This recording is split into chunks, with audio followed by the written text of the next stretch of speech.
Hello friends, ইয়ার health কেয়ারে আপনাদের স্বাগত। আজকে আমি আপনাদের সঙ্গে শেয়ার করব ঘরোয়া উপায়ে ক্লিনজার তৈরি করার পদ্ধতি। এই ক্লিনজার আপনার ত্বক থেকে ময়লা দূর করার সঙ্গে সঙ্গে আপনার ত্বককে করবে ফর্সা, উজ্জ্বল, কোমল ও চকচকে। ক্লিনজারটি তৈরি করার জন্য যেসব সামগ্রী দরকার সেগুলি হলো দুধের মালাই, নারকেল তেল,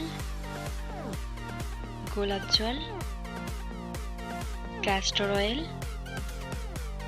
প্রথমে একটি বাটিতে 4 চামচ দুধের মালাই অ্যাড করুন। আপনারা চাইলে কাঁচা দুধও ব্যবহার করতে পারেন।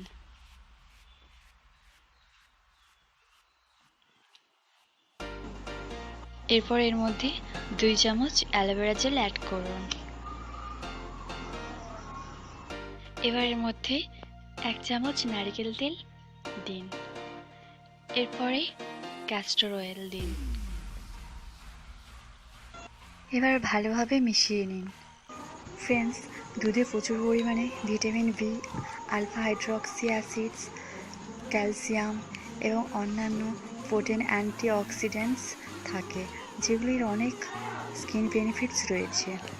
ভালোভাবে ফাটানো হলে এর মধ্যে 3 চামচ গোলাপ জল অ্যাড করব।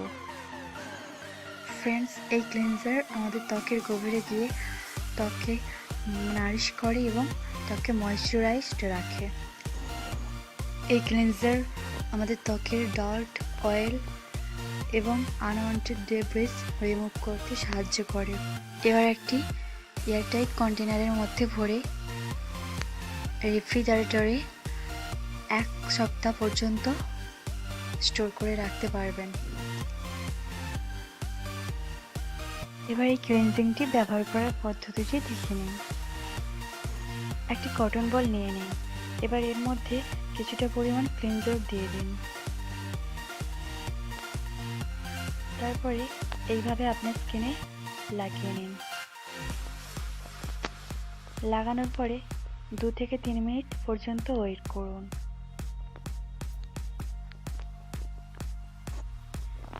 এবার এইভাবে 3 মিনিট রেখে দিন। এবার 3 মিনিট পরে একটি শুকনো কটন বল দিয়ে এইভাবে মুছে নিন। এরপর যে কোনো ফেস ওয়াশ দিয়ে ভালোভাবে আপনার স্কিন ধুয়ে নিন। ফ্রেন্ডস, এই ক্লিনজার আপনি প্রতিদিন ইউজ করতে পারেন। এই ক্লিনজার আপনার ফেস থেকে makeup, dead skin cells, oil, dirt এবং আদার্স পলিউটেন্টস রিমুভ করার জন্য খুবই কার্যকরী। ফ্রেন্ডস, যদি ভিডিওটি ভালো লেগে থাকে তাহলে প্লিজ লাইক করুন, শেয়ার করুন এবং অবশ্যই সাবস্ক্রাইব করুন।